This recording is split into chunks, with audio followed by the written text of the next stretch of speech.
الشیطان الرجیم بسم اللہ الرحمن الرحیم وبہ نستعین وهو خیر المعین صلی اللہ علی سیدنا محمد وآلہ الطاہرین اللهم صل على محمد وآل محمد وعجل فرجہ۔ سیاست امیر المومنین علیہ السلام از نہج البلاغہ آپ کی خدمت میں پیش کی جا رہی تھی۔ اس موضوع کے تحت ہم نے مختلف پہلوؤں سے امام علی علیہ السلام کے دور کے حکمرانوں کا محاسبہ نہج البلاغہ کی روشنی میں مطالعہ کیا، اور جس جگہ ہم پہنچے تھے وہ جناب مالک اشتر کو لکھا ہوا وہ سیاسی مکتوب ہے کہ جو امیر المومنین علیہ السلام نے مصر جیسی حکومت اور مصر کی ریاست کو چلانے کے لیے مالک اشتر کو عہد نامہ یا مکتوب نوشتہ تحریر فرمایا۔ اس مکتوب کو امام علی علیہ السلام کا سیاسی مکتوب یا سیاست امیر المومنین علیہ السلام کا سب سے بہترین ماخذ اور منبع بھی قرار دیا جا سکتا ہے۔ گزشتہ درس میں ہم نے ملاحظہ کیا تھا، آغاز مکتوب میں ذکر کیا گیا ہے کہ امام علیہ السلام فرماتے ہیں کہ یہ مکتوب لکھا جا رہا ہے امیر المومنین علیہ السلام کی جانب سے مالک بن حارث اشتر کو، کہ ان سے جو یہ عہد و پیمان لیا گیا کہ یا مصر کی ذمہ داری ان کے کندھوں کے اوپر سپرد کی گئی، تو اس وقت ان کے ذمے چند امور امام نے لگائے، اور ان امور کا خلاصہ جو ہے وہ ابتدا میں ذکر کیا گیا ہے۔ سب سے پہلی چیز ہے تولیت مصر کی حکمرانی دی۔ دوسرا ہے جبایت خراجہا، جبایا سے مراد ہے جم کرنا، یعنی مصر کے خراج کو جم کرنا، وجہاد عدوہا، اور مصر میں جو دشمن موجود ہیں، دشمن اسلام موجود ہیں، ان کے خلاف جہاد کرنا، واستصلاح اہلہا، اور مصر کے لوگوں کی اصلاح کرنا، یعنی جو ان کے لیے ضروری امور ہیں انہیں انجام دینا، جسے آپ کہتے ہیں کہ ایک سوسائٹی کے اندر لوگوں کی رفع عامہ کو مد نظر رکھتے ہوئے سہولیات فراہم کرنا۔ وعمارت بلادہا، اور اس میں تعمیرات کرنا، یعنی ملک کو بنانا سنوارنا، یا اس آبادی کے اندر جو تعمیراتی کام ہیں انہیں انجام دینا۔ اس پہلو سے ہم نے پھر گزشتہ درس میں تفصیلی طور پہ یہ ملاحظہ کیا تھا کہ امیر المومنین علیہ السلام کے اس مکتوب کے آغاز میں جن چیزوں کا تذکرہ ہے وہ ایک ذمہ داری کے طور پہ بھی حسب توفیق آج بھی مکتب تشیع کے لیے یہ امور بنتے ہیں۔ لہذا جو ان دینی امور کی رعایت کرتے ہوئے جس کے پاس بھی یہ فرصت اور موقع اور وسائل مہیا ہوں، اسے چاہیے کہ وہ ان امور کے اہتمام کرنے کی کوشش کرے۔ آغاز مکتوب یہاں سے ہوتا ہے، امرہ بتقوی اللہ، انہیں تقوی الہی کا حکم دیا جاتا ہے۔ یعنی یہاں پہ آپ دیکھیں کہ چند امور کا تذکرہ موجود ہے، ان امور کے اوپر پوری سیاست کی عمارت کھڑی ہوتی ہے، اس لیے اس کو توجہ سے ہمیں جاننا چاہیے۔ یعنی سیاست کسے کہتے ہیں؟ وہی 4-5 امور جو پہلے ذکر کر دیے گئے، اسے سیاست کہتے ہیں۔ مثلا اگر آج بھی مکتب اہل بیت علیہ السلام سے تعلق رکھنے والے خالص افراد کو سیاست کی فرصت اور موقع میسر آتا ہے تو وہ کیا امور انجام دیں؟ وہ یہی 4 سے 5 امور ہیں۔ مثلا پہلی چیز ہے کہ اس حکمرانی کو اپنے ہاتھ میں لیں، ہاتھ میں لینے کے بعد سب سے پہلے کس چیز کو انجام دیں کہ وہاں پہ مالیات کا نظام مضبوط کریں، جبایت خراجہا، کیونکہ مالیات کو جب انسان ڈھیلا چھوڑ دیتا ہے یا اس میں خیانت برپا ہوتی ہے، بہت ساری چیزیں خیانت کی ہوتی ہیں۔ خیانت صرف ایک چیز، مثلا آنکھوں کی خیانت ایک چیز ہے، جیسے نامحرم کو دیکھنا، اس کا ازالہ ہو سکتا ہے انسان توبہ استغفار کرے اور اللہ تعالیٰ اسے معاف فرما دے۔ اسی طرح سے انسان کے اعضاء و جوارح کی خیانت ہے، اسی طرح اور دیگر امور ہے، لیکن بعض ایسی خیانتیں ہیں کہ جو معاشرے کو اور ملت کو برباد کرتی ہیں، مثلا مالی خیانت، اسی طریقے سے رازداری میں خیانت، دشمن سے میل ملاقات کر کے ربط اور تعلق کے اعتبار سے خیانت، کئی خیانتیں ہیں۔ اس کا تذکرہ بھی ذیلی طور پہ اسی مکتوب کے ذیل میں انشاءاللہ آئے گا، لیکن آپ نے ملاحظہ کیا کہ سیاسی امور کو انجام دیتے ہوئے، کیونکہ سیاست ضروری نہیں ہے کہ کوئی منصب اور عہدہ ملے ہی تو سیاست ہے، ایسا نہیں ہے۔ آپ ایک چھوٹے سے ادارے میں حتیٰ مسجد کو سنبھالتے ہیں تو مسجد کی سیاست کا دار مدار آپ کے کندھوں کی پر آ جائے گا۔ آپ ایک انجمن بناتے ہیں، انجمن کے امور کو چلانے کا سارا دار مدار آپ کے کندھوں پہ آ جائے گا۔ حتیٰ کہ گھر ہے، گھر کے اندر بھی جب ولی بنایا ہے باپ کو، تو ولی سے کیا مراد ہے کہ گھر کے امور کی سیاست کرے، تدبیر کرے اسے۔ لہذا انسان کے زندگی کا لازمی جز ہے سیاست۔ سیاست سے ہٹ کے کوئی دین نہیں، اور دین سے ہٹ کے کوئی سیاست وجود نہیں رکھتی۔ ہر وہ فرد کہ جو دین اور سیاست میں جدائی پیدا کرتا ہے، یہ خود تفکر ہی لادینی ہے، اسے سیکولرزم کہتے ہیں آج کی زبان میں، کیونکہ آپ کر ہی نہیں سکتے سیاست سے جدا۔ مثلا سیاسی چند مکاتب تھے، پولیٹیکل سائنس میں آپ انہیں خصوصی طور پہ مطالعہ کر سکتے ہیں۔ کوئی بھی آپ پولیٹیکل سائنس کی کتاب اٹھائیں، بی اے کی، گریجویشن کی، ماسٹر کی، آپ فہرست سے ان امور کو مطالعہ کر سکتے ہیں۔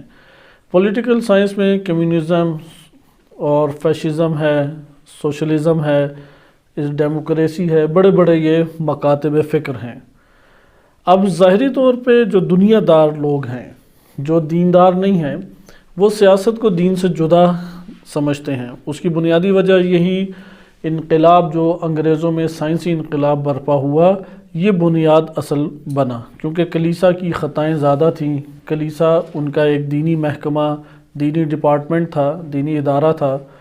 اس کلیسا اور گرجا گھر کی تخریب کاریوں کی وجہ سے اس معاشرے نے اس ادارے سے دوری اختیار کی، اور جب دوری اختیار کی، کیونکہ ایک فاسد نظام تھا کلیسا اور گرجا گھر کا، اور تخریب کاریوں اور فساد تھا، تو فساد سے باہر معاشرہ آیا تو اس کے اندر اصلاح برپا ہونا شروع ہو گئی۔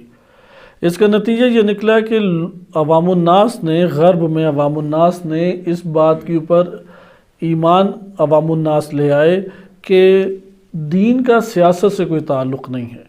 گرجا گھر کو ایک طرف رہنے دیا جائے، کلیسا کو ایک طرف رہنے دیا جائے، کسی نے اپنے طور پہ مراسم ادا کرنے ہیں، کسی کے اندر کوئی زیادہ دینی غبار چڑھا ہوا ہے، وہ اس طرف چلا جائے۔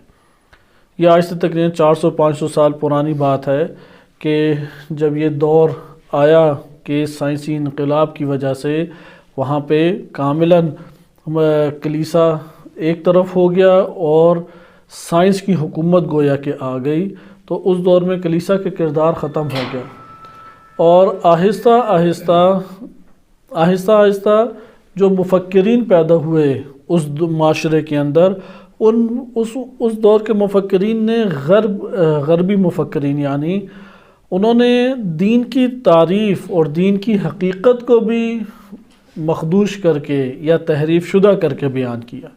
مثال کے طور پہ آہستہ آہستہ دین کی تعریف کو وہ تبدیل کرنے لگے۔ مثلا بعض مفکرین آئے متاخر دور میں، انہوں نے دین کی تعریف کی کہ ہر ایک دین کیا ہے، ہر ایک کا اندر نفسانی طور پہ احساس ہے، ایک احساس برپا ہوتا ہے نا، روحانیت کا، معنویت کا۔ یہ جو گرمائش اور احساس آپ محسوس کرتے ہیں، اسی کو بس دین کہتے ہیں۔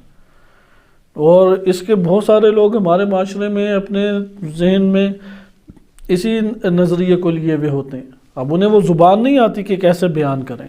جیسے آپ نے بہت سارے معاشرے میں گھرانے دیکھے ہوں گے، ان کی زندگی کاملاً دنیا داروں کے طریقے پہ چلتی ہے۔ کسی حلال حرام کو ملاحظہ انہوں نے نہیں کرنا، نمازوں وغیرہ کی کوئی پرواہ نہیں ہے، پڑھی یا نہیں پڑھی، قرآن کبھی دیکھا نہیں دیکھا، کوئی انہیں فکر نہیں ہے، لیکن عزاداری میں شرکت ضرور کرنی ہے، مجلس کو ضرور برپا کرنا ہے، یا مثلا زیارات کے لیے ضرور جانا ہے۔ واجبات کوئی ادا نہیں کریں گے، نہ نماز، نہ روزہ، نہ حجاب، موسیقی، فلمیں، گانے سب ان کے گھروں میں چل رہے ہیں، آزاد محفلیں ہیں، شادی بیاہ کی محافل بھی آزاد برپا کرتے ہیں، معاشرے کے مطابق چلتے ہیں۔ اب ان سے آپ سوال کریں کہ یہ امر کیوں انجام دیتے ہیں، تو وہ کہتے ہیں کہ یہ دل کی بات ہے، دل کے اندر ہمارے ایک احساس ہے۔ یہ جو دل کے اندر احساس اور شعور ہے، انگریز مفکرین نے اسی کو دین کا نام دیا، کہا کہ حقیقت دین یہی ہے۔ جیسے شلائر ایک معروف 1901 یا اس طرح 1903 میں معروف غربی مفکر گزرا ہے، اس دور میں چونکہ ڈگمگائے ہوا تھا، 200-300 سال انہیں لگے دین کو ختم کرنے میں اپنے معاشرے سے، تو اختتامی دور میں جو مفکرین آئے انہوں نے دین کی ایسی تعریف کی کہ گویا سارے ہی دیندار ہیں۔ اب یہ احساس و شعور تو ہر ایک ہی احساس کرتا ہے اپنے وجود میں، ایک نوع روحانیت کا احساس۔ تو انہوں نے یہ کام کیا کہ کلیسا گرجا گھر کو یعنی دینی اداروں کو اس مقصد کے لیے رکھ دیا کہ کسی کو زیادہ جذبہ چڑھے اپنے وجود کے اندر تو جائے وہاں پہ جا کے عبادت بجا لے آئے، لیکن اس کا دنیا، سوسائٹی، پولیٹیکل سائنس، سیاسیات، اس سے کوئی ربط اور تعلق نہیں ہے۔ جہاں یہ ربط اور تعلق ٹوٹ جاتا ہے یہاں سے سیکولرزم شروع ہوتا ہے، اور یہی مشکل مسلمانوں کو پیش آئی کہ کیونکہ مسلمان ممالک کے اوپر انگریز کے قبضے جب ہوئے، خصوصاً تجارت کے بہانے انگریز آیا، پوری دنیا میں آیا، برطانیہ تجارت کے بہانے آیا، جب وہ ناکام ہو گیا تو موجودہ استعمار نے پھر وہ بہانہ تبدیل کیا۔ وہ بہانہ اس نے کیا ترقی کا، ترقی اور امنیت۔ آج استعمار ان دو ناموں سے بالخصوص آتا ہے، ترقی کے نام سے آتا ہے اور امنیت کے نام سے آتا ہے۔ خلاصہ کلام کہ جب مسلمانوں کے اندر بات آئی تو اب سوال یہ تھا کہ ان مسلمانوں پہ نظام سیاسی کون سا لاگو ہو۔ انگریز نے آ کے تو اپنا وہ ڈیموکریسی کا نظام لاگو کیا۔ اسی دور میں، اسی 19ویں صدی میں مختلف انقلابات مزید برپا ہوئے، اور پولیٹیکلی طور پہ، سیاسی طور پہ انقلابات برپا ہوئے، جیسے فرانس ہے، چائنا ہے، اسی طریقے سے مارکس ہے، اس کے نظریات آئے۔ اب مارکس نے کوئی دین کے اندر آ کے تو نظریات نہیں دیے تھے، اس نے تو پولیٹیکل سائنس کے اعتبار سے ہسٹری کو ایک آئینہ بنایا، اور اس نے بلکہ یہ کہ پولیٹیکل سائنس میں بھی نظریہ نہیں دیا۔ اس کا بنیادی نظریہ تھا ہسٹری کی بنیاد پہ، تاریخ کی بنیاد میں، اقتصاد کی دنیا میں ایک نظریہ۔ وہ اس کے در پہ تھا کہ غربت کو کیسے ختم کیا جائے، کیونکہ بڑی مشقت والی اس نے زندگی بسر کی تھی، تو اس نے غربت کے حوالے سے اقتصاد کی دنیا میں جو نظریہ دیا وہ سیاسی طور پہ بڑا پر اثر ہوا، اور اس بنیاد کے اوپر سیاسی انقلابات برپا ہوئے۔ اب یہ جب سیاسی انقلاب برپا ہوئے تو عالم اسلام میں اس کے اثرات ہوئے یا نہیں ہوئے؟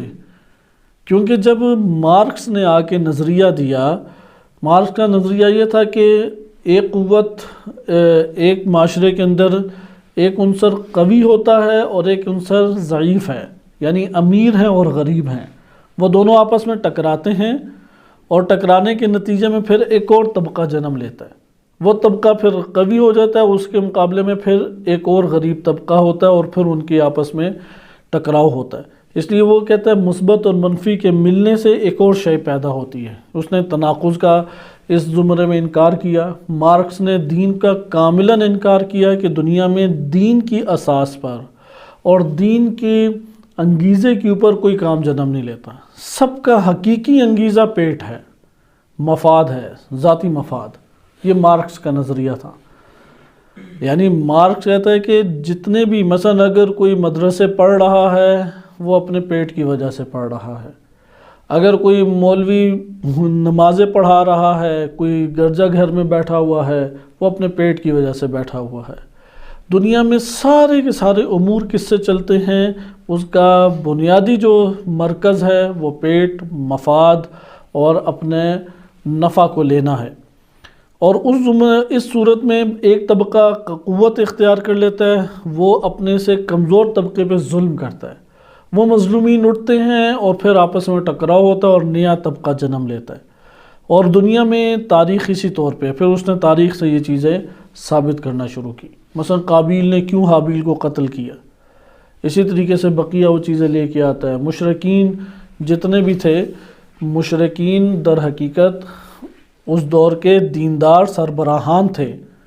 جیسے آپ نے دیکھا ہوگا کہ مختلف پادری ہوتے ہیں، راہب ہوتے ہیں، احبار ہیں، یا مثلا ابو جہل ایک روحانی پیشوا تھا اس دور کا، اس نے وہاں پہ خیانت کی، اس کے سرداری اور پیٹ، نفع، مفاد، اسی کے گرد ساری کہانی چلتی تھی۔ لیکن یہاں پہ سوال، مسلمانوں کو یہاں پہ یہ مشکل پیش آئی کہ اب جب مارکس کا نظریہ اقتصاد میں آیا، اقتصاد سے سیاست متاثر ہوئی، کیونکہ اس کا نظریے میں یہ ایک نوع جان اس طور پہ تھی کہ نادان اور احمق جو امت کے افراد ہیں وہ اپنے ہی ہوائے نفس کے اوپر سارے امور انجام دیتے رہے، اور بہت سارے امور ہم دیکھتے ہیں آج بھی دین کے اندر ایسے شکم پرور افراد بیٹھے ہوئے ہیں، ہوائے نفس کے پجاری بیٹھے ہوئے ہیں، تو مارکس کے لیے وہ دلیل فراہم کرتے ہیں۔ تو ہمارے لیے آج مدارس کی دنیا میں یہ بات مشکل نہیں ہے، کیونکہ پاکستان کے اندر اہل سنت کے مدارس زیادہ ہیں، اور اہل سنت کے مدارس میں یہ مسئلہ بہت ہی زیادہ آج بھی عام ہے کہ وہ چندے کے اوپر ہی فقط چلتے ہیں، اور وہ چندہ باقاعدہ مانگتے ہیں۔ مکتب تشیع کے مدارس ہی کم ہے، اور مدارس میں یہ فرہنگ بھی نہیں ہے، یعنی یہ ثقافت نہیں ہے، لیکن اہل سنت مدارس میں آج بھی ثقافت ہے۔ طلاب کو بھیج دیں گے زکوٰۃ کے لیے، روڈوں کے اوپر کھڑا کر دیں گے، اور اس طرح کے مسائل پیش آتے ہیں۔ تو اس سے پھر ایک جاہ طلب اور ایک ہوائے نفس کا پجاری طبقہ جنم لیتا ہے۔ خلاصہ کلام کہ جب مارکس نے یہ نظریہ دیا کہ ہر شے کی بنیاد مفاد اور پیٹ کا بھرنا ہے، اپنی ضرورت کو پورا کرنا ہے، تو اس سے ہر چیز متاثر ہوئی، لہٰذا اسی کے گرد ہر چیز گھومنے لگ گئی، اور انقلابات برپا ہوئے۔ عالم اسلام میں بھی یہ تفکر آیا، کیونکہ بڑی خستہ حالت میں عالم اسلام آج بھی اور پہلے بھی تھا، تو بجائے اس کے کہ اسلامی تفکر کو آشکار کیا جائے، اسلامی حکمرانوں نے اس کو اسلامی سوشلزم کا، اسلامی کمیونزم کا، جیسے ڈیموکریسی کو اسلامی ڈیموکریسی کا عنوان دے کے انہوں نے اسے لاگو کرنا شروع کر دیا۔ جب یہ لاگو کیا تو جس جگہ پہ ڈیموکریسی گئی، جس جگہ پہ مارکس کا کمیونزم یا سوشلزم گیا، اس جگہ پہ لادینیت پھیلنے لگ گئی۔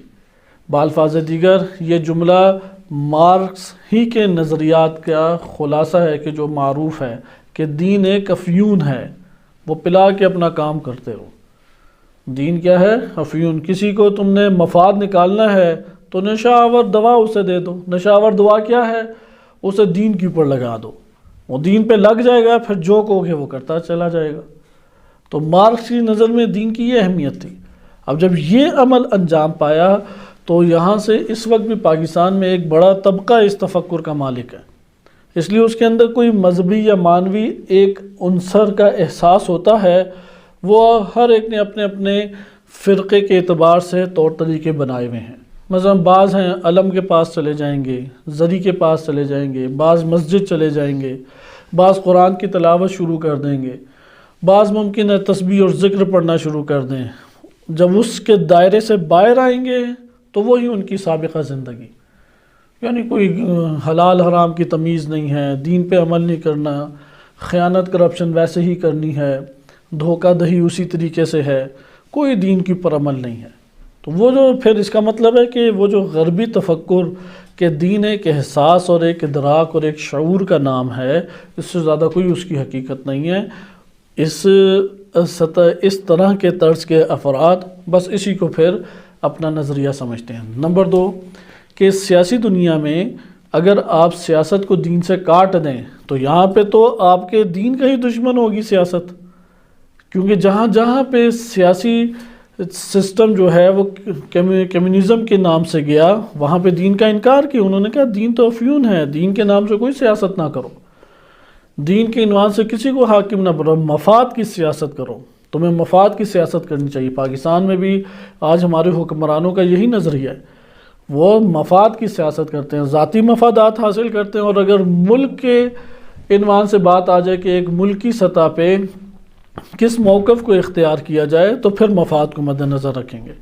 اور دلیل کیا دیتے ہیں؟ ہر ملک ہی اپنے مفاد کو دیکھتا ہے، تو ہر ملک تو ہمارے لیے اسوہ حسنہ نہیں ہے۔ مثلا اگر ایران خطا کرے، غلطی کرے، وہ ہمارے لیے اسوہ حسنہ نہیں ہے۔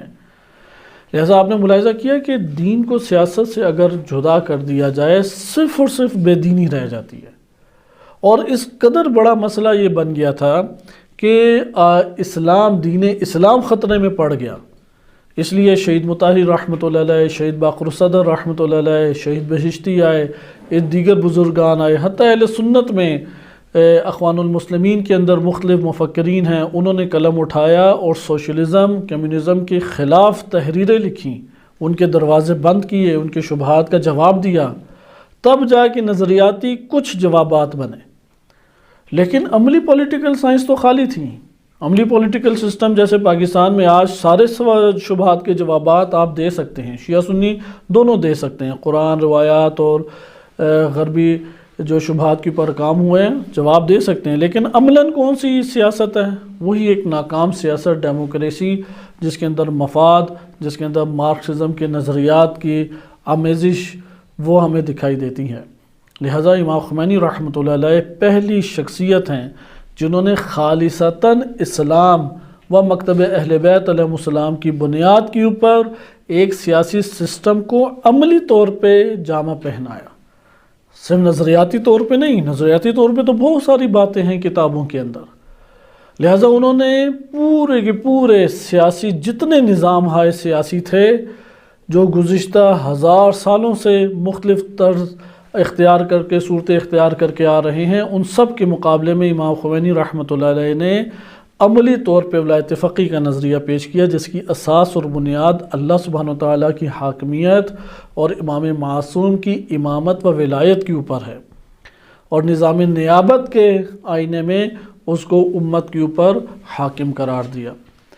لہذا یہ جو نظام سیاسی آیا، اس نظام سیاسی نے تمام دیگر نظاموں کا انکار کیا، اور اس نظام سیاسی کو جو عنوان دیا گیا وہ اسلامی جمہوریہ قرار دیا گیا. ادھر جمہوریہ سے مراد، جیسے کہ رہبر معظم چند بار اپنی تقاریر میں بیان کر چکے ہیں، جمہوریہ سے مراد ڈیموکریسی غربی نہیں ہے. یہ کلمہ جمہوری مغرب سے نہیں لیا گیا، امریکہ سے نہیں لیا گیا. کلمہ جمہور 1000 سالوں سے مکتب تشیع کے اندر استعمال ہو رہا ہے. مثلا قال الجمہور، جمہور کا یہ نظریہ ہے، علم فقہ میں بار بار آتا ہے. یعنی اکثریت، جمہور سے مراد ہے اکثریت فقہا، جمہور بازو کا اکثریت علماء. انہوں نے دینی اصطلاحات کی دنیا سے کلمہ جمہور کو لیا، نہ کہ ڈیموکریسی کے نام پہ. لہٰذا جب ایران میں اسلامی جمہوریہ کہا جاتا ہے تو یہ وہ کلمہ جمہوری نہیں ہے کہ کوئی مستعار لیا ہو یا اس رائج تھا تمام اسلامی ممالک میں. جیسے آج کے دور میں 3 ممالک ہیں جن کو اسلامی جمہوریہ کہا جاتا ہے، جن میں سب سے پہلے جسے اسلامی جمہوریہ کہا گیا وہ پاکستان ہے، نمبر 2 ایران، اور تیسرا کہ کچھ مدت پہلے افغانستان. کہ آپ نیٹ میں اسلامی جمہوریہ لکھیں یہ 3 آ جائیں گے کہ افغانستان کا نام بھی اب اسلامی جمہوریہ افغانستان پڑ گیا. بقیہ اسلامی ممالک تو اصلاً اسے اسلامی بھی کہنے کے لیے آمادہ نہیں ہیں. لیکن پاکستان میں جب اسلامی جمہوریہ کہا گیا تو ادھر جمہوریہ سے کیا مراد ہے؟ غربی ڈیموکریسی. کیونکہ بھٹو کا نعرہ تھا کہ اسلامی کمیونزم ہونی چاہیے کہ صرف غریب کا پیٹ بھرو.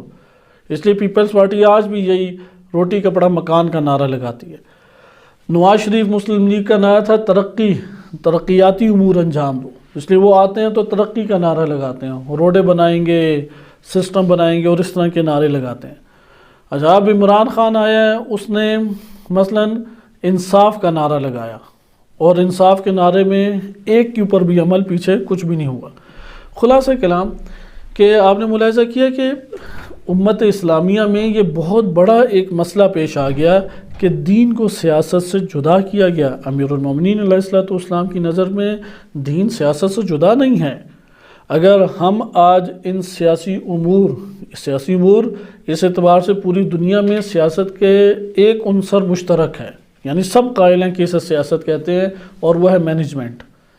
آپ ایک انجمن کی مینجمنٹ کریں، مسجد کی، امام بارگاہ کی، مؤسسے کی، حوزے کی، شہر کی، حتیٰ اگر ایک خاندان کی مینجمنٹ کرتے ہیں تو یہ بھی سیاست سے تعبیر ہوگی. مینجمنٹ کے عنوان سے یعنی تدبیر کرنا، اس کو چلانا، اسے ادارہ کرنا، عربی میں اسے کہتے ہیں ادارہ کرنا.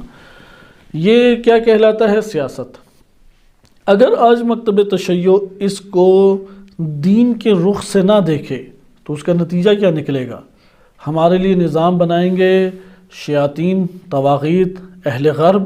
یہ امام خمینی رحمۃ اللہ علیہ نے دلیل کے طور پہ بات پیش کی کہ اگر آپ سیاست کے عنوان سے ذمہ داریاں قبول نہیں کرتے اور امام زمان علیہ السلام کا 1000 سال تک ظہور نہیں ہوتا تو اس کا یہ مطلب ہے کہ دین معطل رہ جائے، شیاطین ہمارے اوپر حاکم آ جائیں، ظلم و تشدد میں ہم ان کے حامی بن جائیں، خود اپنے گھرانے کو، اپنے وجود کو، سرزمین کو حاضر کر دیں کہ جتنا ظلم و ستم کرنا ہے اور فحاشی کرنی ہے اور دین کو تخریب کاری دین کے عنوان سے کرنی ہے، اسے کرنے کے لیے ہم جگہ عنایت کر دیں۔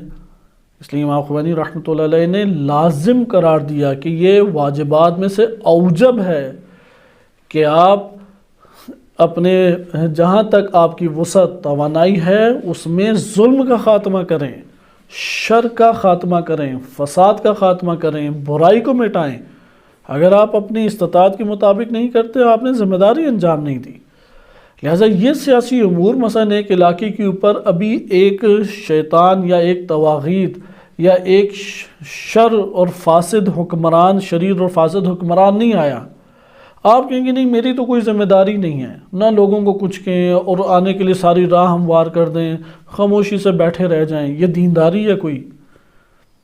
یعنی اگر کسی کو کوئی مارنے کے لیے آ رہا ہے اور آپ اطلاع دے سکتے ہیں کہ آپ اپنی جان بچا لو، لیکن آپ کہیں گے یار میں ان امور میں نہیں، سیاسی امور میں نہیں پڑتا، اور وہ آ جاتا اور جا کے قتل کراتا ہے، آپ قاتل کا ساتھ دینے والے شمار ہوں گے یا نہیں؟ فقہ اسلامی کے طور پہ آپ اس میں مقدمات کو فراہم کرنے والے شمار ہوں گے۔ لہذا امام خمینی رحمۃ اللہ علیہ نے کئی انواع کی ادلہ پیش کیں، خود فقہ اسلامی سے پیش کیں، کہ اگر آپ سیاسی امور کی ذمہ داری کو ذمہ داری نہیں سمجھتے تو یہ خود بے دینی ہے، یہ تفکر ہی دین سے جدا سیکولر ہے، یہ دین، یہ تشیع نہیں ہے۔ لہذا مکتب تشیع یہی ہے کہ جو اس مکتوب میں امیر المومنین علیہ السلام نے ہمیں درس دیا ہے۔ اس لیے آغاز دیکھیں کہ سیاست کو برپا کرنے کا آغاز اور سلیقہ سکھا رہے ہیں۔ مثلا ہم اپنے علاقوں میں چلے جائیں، بجلی نہیں ہے کہ ہمارا تو کوئی وظیفہ نہیں ہے، میں نے تو قرآن پڑھانا ہے، مجلس پڑھنی ہے، یا نکاح طلاق اور جنازے کے مسائل حل کرنے، وہاں پہ ظلم و تشدد ہو جائے، وہاں پہ لوگ بھوک سے مرنے لگ جائیں، امراض پھیل جائیں، اور دیگر مسائل ہیں کہ جو سوسائٹی کے اندر پھیل جاتے ہیں، ایک عالم وہاں پہ خاموش رہے کہ میری کس نے سننی ہے، میرا تو ان چیزوں سے تعلق ہی نہیں ہے، یہ تفکر خود بے دینی ہے، یہ دیندار نہیں ہے، یہ مجرمین کے ساتھ ان کے جرائم میں ملوث انسان ہے۔ لہذا ضروری ہے کہ انسان اپنا وظیفہ انجام دے، وہاں پہ وہ بات کرے جو قرآن اور اہل بیت علیہ السلام نے بات کی ہے۔ اگر ظلم ہے ظلم کے خلاف بولے، اگر باطل ہے باطل کے خلاف بولے، اگر دین کے احکامات کے خلاف امور انجام پا رہے ہیں اس کے خلاف سراپا احتجاج بنے وہ، اور پھر اتنی استطاعت کے مطابق کام کرے جو اس کی استطاعت ہے، اور اپنی قوت نیچے بڑھانے کے لیے آپس میں روابط پیدا کرے، آپس میں قوت اختیار کرے۔ اسی کو انسانیت کہتے ہیں۔ انسانیت یہ تو نہیں ہے کہ اپنا گھر بچا کے سب گھر اجاڑ دیں، جیسے میں اپنا گھر خوب سجا لوں اور آس پاس دور دراز کے محلوں کو، سب جگہوں کو برباد کر دوں۔ آج امریکہ، یورپ یہی کام کر رہے ہیں، انہوں نے اپنے ممالک کو سنوارنے کے لیے سارے کے سارے ممالک کو اجاڑا ہوا ہے، اور پھر وہ کہتے ہیں کہ نہیں انسانی حقوق کی بات کریں۔ تو بہرحال یہ جو چیزیں ہیں کہ اگر سسٹم کی طرف توجہ نہ دیں اور اگر مینجمنٹ میں فاسدین کے آنے کے لیے خود راہ ہموار کریں، ابھی تو تمام راج نظام کے یہ فتاویٰ ہیں کہ اگر آپ کے ووٹ کے ذریعے سے کوئی فاسد حکمران آتا ہے تو آپ اس کے ہر جرم میں برابر کے شریک ہوں گے، شرعاً جائز نہیں ہے۔ اور جنہوں نے ووٹنگ میں اس طور پہ حصہ لینے کا بھی فتویٰ دیا ہے تو انہوں نے یہ شرط اور قید لگائی ہے کہ آپ کو یہ یقین ہو کہ آپ جس کو ووٹ دے رہے ہیں اس کے ذریعے سے اسلام و اہل تشیع ان کا مفاد حاصل ہوتا ہے۔ کیا جن کی عدالت ہی کا ہمیں نہیں پتہ ان کے ذریعے سے مفاد حاصل ہوتا ہے؟ یہ خود ایک تشخیص دینے کے اعتبار سے بہت بصیرت کا محتاج مرحلہ ہے۔ بہرحال خلاصہ کلام کہ سیاست دین سے جدا نہیں ہے اور دین سیاست سے جدا نہیں ہے۔ جو دین اور سیاست میں جدائی کا قائل ہو جائے یا دین اور سیاست کے اندر جدائی کو برپا کرنے کے لیے راہ ہموار کرے، وہ خود مجرمین میں سے ہے، وہ چاہے جتنا بھی ظاہری طور پہ عابد، فاضل، عالم ظاہر کیوں نہ ہو رہا ہو۔ اس لیے وہ یزید نما حکمرانوں کو اہل اسلام کے اوپر مسلط کرنے کے کا ایک مقدمہ بنا ہے، اور یہی وجہ ہے کہ مکتب تشیع میں جب 60 ہجری کے حالات کو مطالعہ کیا جاتا ہے تو ہر وہ فرد، چاہے وہ صحابی ہو یا تابعی ہو، اہل تشیع اس کے اوپر سوالیہ نشان لگاتے ہیں اور تنقیدی طور پہ اس کے سامنے ایک اپنا اعتراض پیش کرتے ہیں کہ آخر یہ جو شخصیت ہے اس نے کیوں یزید کی بیعت کی، اس نے کیوں یزید کو اتنا محکم ہونے کی فرصت مہیا کی کہ اسلام و اہل اسلام کے اوپر یہ آ کے براجمان ہو جائے اور حاکم بن بیٹھے۔ اور حقیقی تشیع اسی چیز کا نام ہے، یہی حقیقی تشیع سوال ابھارتی ہے کیوں آخر امام علی علیہ السلام کے ہاتھ میں امامت اور خلافت نہیں آ پائی، وہ کیا اسباب تھے، وہ کون افراد تھے۔ ان افراد اور اسباب کے مد مقابل مکتب اہل بیت علیہ السلام وہ ایک تنقیدی سوال ابھارتے ہیں۔ تو یہ وہ وجہ ہے کہ یہ جو ہمارے پاس سیاست کے عنوان سے، حکمرانوں کے عنوان سے ایک مکتب تشیع کے اندر تفکر موجود ہے اہل بیت علیہ السلام کی جانب سے، اس تفکر کا تقاضا یہ ہے کہ دین اور سیاست آپس میں جدا نہیں ہیں۔ اس لیے یہ جو 4 امور بیان کیے گئے ہیں، ان 4 امور پہ توجہ دینی چاہیے۔ جبایت و خراجہا، مالیات کا سسٹم صحیح کریں، چاہے آپ نے کوئی بڑا ادارہ بنایا ہو، شہر کی تولیت ہو، ملک کی تولیت ہو، آپ کے ہاتھ میں مسجد، امام بارگاہ، کوئی مؤسسہ، سسٹم، چھوٹی انجمن جو بھی ہو، مالیات کو خالص کریں۔ مالیات ایسی نہیں ہے کہ اپنے ہوائے نفس کے اوپر خرچ ہونے لگ جائے، مالیات کو شرعی طور پہ بھی ہے۔ اگر مثلا ہمارے پاس چند افراد کا مال آتا ہے تو ان کے پاس ہمارے اخراجات کی تفصیل ہونی چاہیے، کم سے کم موٹی تفصیل ضرور ہونی چاہیے کہ یہ اموال کس جگہ پہ خرچ ہوں گے، وإلا اس کو خرچ کرنے کا شرعی جواز موجود نہیں ہے۔ اگر ان کے پیسے ان کے علم میں ہوں کہ یہ ان امور مثلا طلاب کے کھانے کے اوپر لگ جائیں گے، یا بعض مثلا امکانات جو یہاں پہ موجود ہیں، کرائے وغیرہ ہیں، اس کی مد میں لگ جائیں گے، سفر میں لگ جائیں گے، ممکن ہے بعض طلاب ہیں کہ جو ضرورت مند ہیں ان تک چیزیں پہنچانے میں لگ جائیں، وغیرہ وغیرہ مختلف چیزیں ہیں۔ تو دین اسلام نے مالیات کے امور کو ہلکا نہیں رکھا، اسے مضبوط اور قوی بنایا ہے۔ دوسری چیز یہ ہے کہ دشمن کی شناخت کریں اور اس سے ٹکراؤ پیدا کریں، ٹکراؤ سے گھبرائیں نہ۔ اگر دشمن ہی کا نہیں پتہ، آدم و بنی آدم پہلے زمین پہ نہیں آئے، اللہ نے آدم علیہ السلام کا دشمن پہلے خلق کیا ہے، بعد میں آدم علیہ السلام خلق ہوئے ہیں، ابلیس پہلے خلق ہوا ہے۔ اور نمبر 2، آدم علیہ السلام نے پہلے دشمنی نہیں کی، قبل اس کے کہ زمین پر آئیں اللہ سبحانہ و تعالیٰ نے آدم علیہ السلام اور ابلیس کے درمیان جو آیات اتاری ہیں، اس آیات سے پتہ لگتا ہے کہ ابلیس نے دشمنی زمین پر آنے سے پہلے کی ہے۔ ایسا کیسے تصور کر سکتے ہیں کہ دشمن کے تصور کے بغیر کوئی زندگی بسر کرے؟ دشمن کے تصور کے بغیر زندگی بسر کرنا ممکن نہیں ہے۔ یہ ہمارے پاس دوسرا عام، لہٰذا جو بندہ دشمن سے غافل ہو جاتا ہے وہی در حقیقت شکست کھاتا ہے۔ یہ وہ اساس اور بنیاد ہے جن کے اوپر سیاستیں برپا ہوتی ہیں۔ لہٰذا تیسری چیز، اصلاح کو، جو اصلاح کو جانتا ہی نہیں ہے وہ کیسے اصلاح برپا کر سکتا ہے؟ دیکھیں، ہر انسان کے اختیار میں کم سے کم اپنے بدن کی ریاست ہے۔ علماء اخلاق و علماء عرفان کے مطابق ہر انسان ایک ریاست کا مالک تو ضرور ہے، اور اس ریاست کا نام ہے نفس انسانی، اور نفس انسانی کی جو اجارہ داری ہے وہ بدن ہے۔ لہذا نفس کے اندر جو بادشاہ بھی حاکم ہو جائے گا وہ اس بدن کی ریاست کو استعمال کرے گا۔ لہذا یہ امور ہمارے لیے ہر مرحلے کے اوپر یہ امور ہیں۔ سیاست اندر نفس کی سیاست کرنا ضروری ہے علماء اخلاق کے مطابق۔ امام خمینی رحمۃ اللہ علیہ کی کتاب چہل حدیث معروف کتب میں سے ہے، اس کی پہلی حدیث اسی عنوان سے ہے، اردو ترجمہ بھی ہو چکی ہے، ضرور اس کو مطالعہ کریں۔ چہل حدیث کی بے شک ٹائم لگ جائے، عیب نہیں ہے، دقت کے ساتھ چہل حدیث کی پہلی حدیث کو مطالعہ کریں۔ اس میں امام خمینی رحمۃ اللہ علیہ نے یہ امور بیان کیے ہیں، انہی کی یہ تعبیر ہے کہ یہ نفس کی ریاست، اور اس ریاست کے اوپر نفس کے اندر 2 بادشاہوں کا جھگڑا ہے، ان کے اپنے اپنے لشکر ہیں۔ ایک ہے بادشاہ عقل، اس کے مقابلے میں ہے جہل، جہل کے اپنے لشکر ہیں، عقل کے اپنے لشکر ہیں۔ جو حاکم بن جاتا ہے اس سرزمین نفس کا، وہی اس جاگیر بدن کو استعمال کرتا ہے۔ لہذا یہ سارے امور ادھر آ جاتے ہیں۔ انسان نے اپنے نفس کے اموال الگ ہیں، جسم کے اموال الگ ہیں، ان کا اہتمام کرے، اسی سے دشمن شناسی کرے اور اس سے ٹکراؤ پیدا کرے۔ مثلا نفس کو دشمن قرار دیا گیا ہے، جس طرف نفس کا میلان ہو، رغبت ہو، مثلا نفس کا میلان اچھے کھانوں کی طرف ہو سکتا ہے، اچھی محافل کی طرف ہو سکتا ہے، گھومنے پھرنے کی طرف ہو سکتا ہے، نفس کی مخالفت میں دینداری ہے۔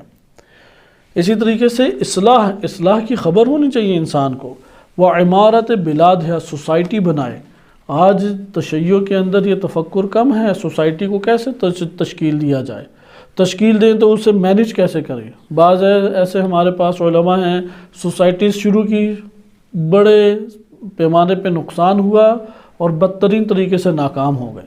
سسٹم نہیں بنانا آیا انہیں، باتوں کے ذریعے افراد کو ابھار دیا، افراد کے اندر ہی مینج کرنے والے افراد موجود نہیں تھے، کیسے مالیات کو مینج کریں۔ ایک بندے کا آرڈر تو نہیں چل سکتے سوسائٹیز کے اندر، ہر ایک فیلڈ کا اپنا بندہ ہوتا ہے، رہنمائی قرآن روایات سے لی جائے اور ایک خاص طریقے سے چلایا جائے۔ خلاصہ کلام ان چار امور کو سیاست کی عملی تصویر سمجھیں۔ اگر کوئی کہے کہ سیاست کے ٹھیک ہے معنی اور فلسفہ بڑا تفصیلی اور عمیق ہے، مجھے آپ مختصر وہ امور بتائیں کہ میں عمل انجام دوں اور وہ سیاست کہلائے۔ یہی چار امور ہیں جو یہاں پہ بیان کیے گئے۔ ان چار امور کو اپنے زندگی میں انجام دینے کی کوشش کریں، یہ سیاسی امور ہے۔ کوئی سوسائٹی بنائیں، کوئی تعمیراتی کام کریں، کوئی رفع عامہ کا کام کریں، کوئی دشمن شناسی کر کے دشمن سے ٹکراؤ کا کام کریں، مالیات کو جمع کر کے مالیات کو مستحقین تک پہنچانے کا کام کریں، یہ سیاسی امور اپنے طور پہ کہلاتے ہیں۔ آغاز جو کیا امام علی علیہ السلام نے وہ تقوی سے کیا کہ اللہ کے تقوی کا حکم انہیں دیا جاتا ہے۔ نمبر 2 کیا بیان کیا؟ وَإِيثَارَ طَاعَتِهِ، اور اللہ کی اطاعت کا ایثار کرنے کا حکم دیا جاتا ہے۔ وَاتِّبَاعِ مَا أَمَرَ بِهِ فِي كِتَابِهِ، اور اللہ کی کتاب میں جو حکم وارد ہوا ہے من فرائضہ، کہ اللہ نے جو واجبات اپنی کتاب میں نازل فرمائے ہیں، وَسُنَنِهِ، اور سنن جو اللہ سبحانہ وتعالیٰ نے اپنی کتاب میں بیان فرمائی ہے، اس کی اتباع کریں۔ یہ 3 امور ہیں جہاں سے اس مکتوب کا آغاز ہو رہا ہے۔ ہم مکتوب کا بقیہ حصہ تیز پڑھیں گے کیونکہ ہر کلمے کی تشریح تفصیلی طور پہ نہیں کی جا سکتی۔ ہم اس کا بقیہ حصہ انشاءاللہ تعالی پڑھ لیں گے اور اگلے درس میں ہم حاکم کے اخلاق کے عنوان سے اگلا موضوع شروع کریں گے۔ اس میں تقریباً ہمارے پاس 8-10 لائنیں آ جاتی ہیں، لیکن ان 8-10 لائنوں کا جو بنیادی مرکزی جو مفہوم یا مطلب یا معنی ہے وہ یہی 3 چیز ہیں۔ پہلی چیز کیا ہے؟ تقوی الہی۔ دوسری چیز یہ ہے کہ اللہ کی اطاعت کو ہر شے پہ مقدم کر دو، قربانی دو، یعنی ٹکراؤ پیدا ہو جائے تو کس کو مقدم کیا جائے؟ اللہ کی اطاعت کو۔ قربانی دینا ضروری ہے، قربانی دیے بغیر اطاعت نہیں جنم لیتی۔ نمبر 3، قرآن کریم میں اللہ نے جو ان واجبات کے انجام دینے کا حکم دیا اور جن سنن کو انجام دینے کا حکم دیا ان کی اتباع کی جائے۔ یہ 3 امور ہیں۔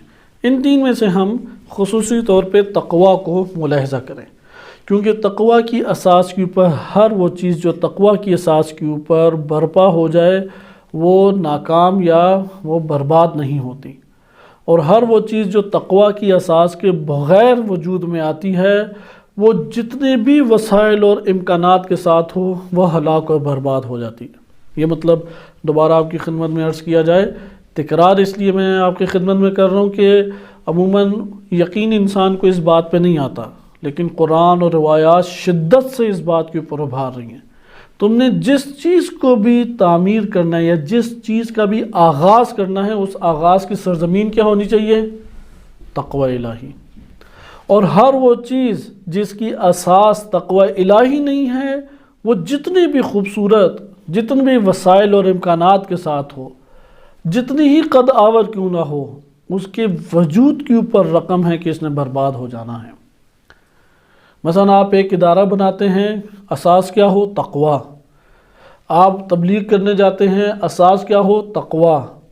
آپ کسی سے تعلق قائم کرتے ہیں، اساس کیا ہو؟ تقوی۔ انسان کو یہ مسائل بہت درپیش آتے ہیں، ہر سطح کے اوپر درپیش آتے ہیں کہ اس کے اندر وجود، کیونکہ تقوی کے عناصر در حقیقت جڑیں نفس کے اندر ہیں، تو نفس کے اندر ہی یہ جنگ ہوتی ہے، اس کی امیدیں بن جاتی ہیں۔ مثلا ایک امیر کبیر بندہ ہے، اس سے ملاقات آپ کو علیحدہ کرنے کا موقع مل رہا ہے اور وہ بھی آپ سے بڑا متاثر ہے، اب اندر ہی اندر انسان کے نفس ابھارے گا، اچھا اس سے یہ فائدہ بھی لے لو، وہ فائدہ بھی لے لو، یہ بھی تم مجھ سے کر لو، یہ ہو جائے گا۔ لوگوں نے تو اس طرح سے بھی دیکھو بڑا پیسہ نکلوایا ہے، لوگ تو اس طرح سے بھی پیسے بڑے دے دیتے ہیں۔ اب انسان اپنے یہ شخصی مفادات کی میں بات بیان کر رہا ہوں، کیونکہ اگر دینی مفادات کے لیے کریں تو وہ تو شخصی نہیں ہے، وہ تو دین کی خدمت ہے۔ یہاں پہ جب انسان اپنے نفس کے اندر صرف ذاتی مفادات کو مد نظر رکھے گا، یہاں پہ تقوی کی اساس ختم ہو جائے گی۔ اگر اس نے پہلے اللہ کی خوشنودی اور تقوی الہی پہلے لایا ہوتا، اس کی منزل ہی جدا ہوتی۔ اب آپ اس سے اندازہ لگائیں، مالک اشتر نے مصر کی سرزمین کے اوپر ایک حکومت کی بنیاد رکھنی ہے اور حاکم بننا ہے۔ اگر مالک اشتر اس کی اساس اور بنیاد تقوی کو قرار نہ دیں تو نتیجہ کیا ہو جائے گا کہ وہ جس طرح کا بھی حسن سلوک رکھیں اور بہترین حکمرانی کریں، وہ سارا کا سارا رائے گا و برباد جائے گا۔ ہم تقوی کو سمجھتے ہیں کہ تقوی کسے کہتے ہیں، مختصر طور پہ ذکر کیا جائے گا، بہت تفصیلی ٹاپک ہے کیونکہ قرآن کریم نے خود اس کا تفصیلی تعارف کرایا ہے۔ قرآن کریم نے کلمہ تقوی بھی استعمال کیا ہے اور کلمہ تقوی سے فعل کو بھی استعمال کیا ہے، صفت کے طور پہ بھی اللہ سبحانہ وتعالیٰ نے بیان کیا، جیسے ہدی للمتقین، ابتدائی آیت ہے سورہ بقرہ کی کہ لا ریب فیہ ہدی للمتقین۔ اب کون ہے متقین؟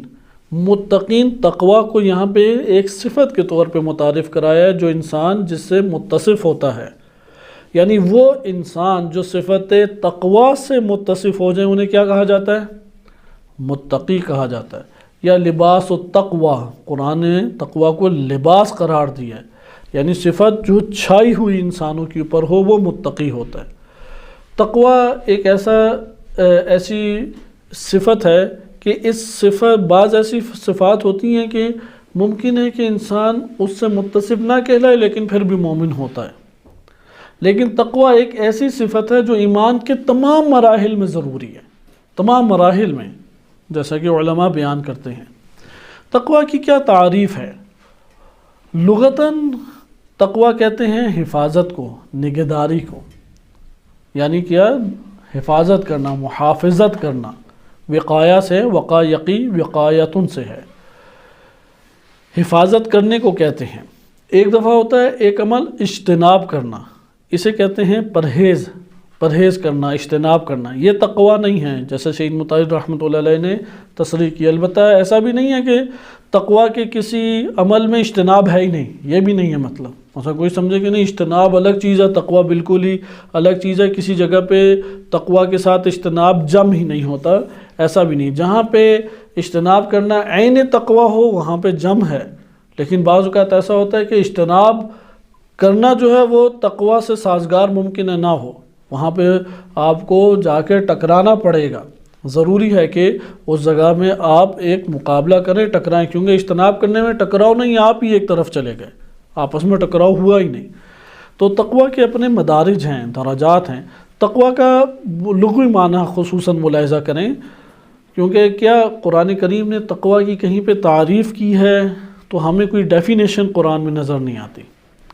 روایات اہل بیت علیہ السلام نے آیا تقوی کی ڈیفینیشن بیان کی ہے، تعریف بیان کی ہے، تو ہمارے پاس کوئی واضح طور پہ ایسی کوئی ڈیفینیشن یا تعریف نہیں ہے۔ زہد کی تعریف ہے، زہد کسے کہتے ہیں؟ صبر کی ایک حد تک آپ کو ممکن ہے مل جائے تعریف، ورع کی تعریف مل جائے، لیکن تقوی کی اس طور پہ تعریف ڈیفینیشن وہ آپ نے عموماً ملاحظہ نہیں کی ہوگی، اس لیے علماء خود اپنے طور پہ تقوی بیان کرتے ہیں، اور یہاں پہ مشکل پیش آتی ہے، چونکہ قرآن کریم نے تقوی کا خاص معنی خود سے بطور ڈیفینیشن بیان نہیں کیا، یا روایات اہل بیت علیہ السلام یا احادیث میں، شیعہ سنی دونوں کتب کی احادیث میں تعریف اور ڈیفینیشن کے عنوان سے تقویٰ کی کوئی ڈیفینیشن سامنے نہیں آئی۔ یہاں پہ اب مسئلہ پیش آتا ہے کہ کس مفہوم کو تقویٰ قرار دیا جائے، کیسے زہد سے جدا تقویٰ جو احساس ہوتا ہے، آپ آیات روایات پڑھیں، تقویٰ چھایا ہوا ہے زہد کے اوپر، صبر کے اوپر، اعلیٰ ترین خصائل، ان سب کے اوپر ایک حاکم شے کا نام تقویٰ ہے، لیکن ایک مفہوم کے اعتبار سے لینے میں مشکل اور دشواری پیش آ جاتی ہے۔